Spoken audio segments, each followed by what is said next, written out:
हाथरस कांड। इसे गैंगरेप कांड तो अब कहा नहीं जा सकता क्योंकि पुलिस ने इस मामले को रेप मानने से इनकार कर दिया।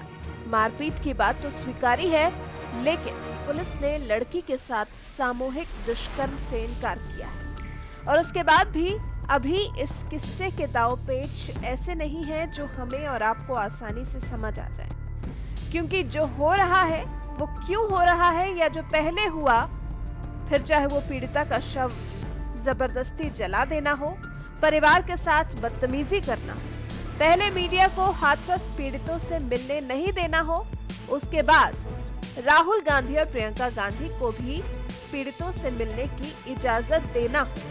हाथरस की कहानी जितनी सामने दिखाई दे रही है, लग रहा है उससे बड़ी कहानी पर्दे के पीछे चल रही है, क्योंकि यूपी में होने वाले हैं चुनाव और इसी केस को लेकर चुनाव तक के लिए हवा का रुख मोड़ने की कोशिश की जा रही है। अब जानकारी मिली है कि इस कांड में एक स्थानीय थाने में एक अज्ञात पत्रकार और राजनेता के खिलाफ राजद्रोह का केस दर्ज कराया गया है। दोनों के खिलाफ अज्ञात के रूप में मुकदमा लिखवाया गया है।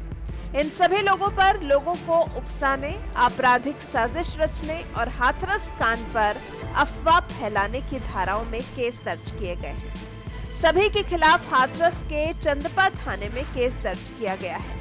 हाथरस में दर्ज की गई 3 एफआईआर में तो भीम आर्मी के चीफ चंद्रशेखर समेत कुल 680 लोगों पर धारा 144 के उल्लंघन का मुकदमा दर्ज किया गया है।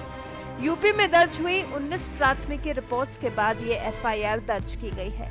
19 में से 13 प्राथमिकी गलत सूचनाएं फैलाने और शांति भंग करने की कोशिश में दर्ज की गई है। एडीजी प्रशांत कुमार के मुताबिक सोशल मीडिया के जरिए राज्य में अशांति फैलाने की कोशिश की जा रही थी।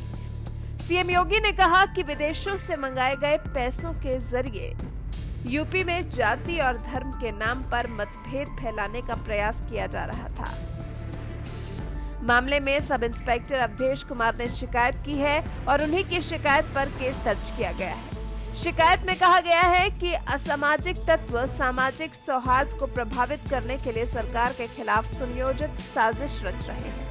दर्ज की गई एफआईआर में आईपीसी की धारा 124A, 153A, 153B, 195 और 195A को जोड़ा गया है। चंदपा और हाथरस गेट थाने में भी दर्ज 2 अन्य मुकदमों से सेक्शन 144 के उल्लंघन के मामले दर्ज कराए गए हैं। इस सबसे पहले रविवार को एक पुलिसकर्मी ने एफआईआर दर्ज कराई थी, जिसमें पीड़िता के परिवार पर दबाव बनाए जाने के आरोप लगाए गए थे। शिकायत में कहा गया था कि पीड़िता के परिवार पर गलत बयान देने का दबाव था और उन्हें एक राजनेता की ओर से 50 लाख रुपए देने का भी वादा किया गया था। शिकायत में यह भी लिखा था कि एक पत्रकार की तरफ से पीड़िता के भाई को यह भी कहा गया था कि वो अपने पिता को मीडिया में बयान देने के लिए मनाए कि वो सरकारी कार्रवाई से संतुष्ट नहीं है। तो अब इस आधार पर क्या कहा जाए कि बेटी की तो जान चली गई और बाकी सब सुनियोजित है? क्या जो तथ्य सामने आ रहे हैं उनका आधार सिर्फ एक झूठ है? क्या अभी तक जिस यूपी सरकार को और यूपी पुलिस को हम कटघरे में खड़ा कर रहे थे वो पाक साफ है? क्या ये मामला इतना सीधा और सरल था और हमें इसे समझने में परेशानी हो रही थी, या फिर ये यूपी पुलिस और योगी सरकार को खुद को बचाने की एक आखिरी नाकाम कोशिश है? क्या लगता है आपको? हाथरस में क्या सच है और क्या झूठ? हमें कमेंट कर अपनी राय जरूर बताएं।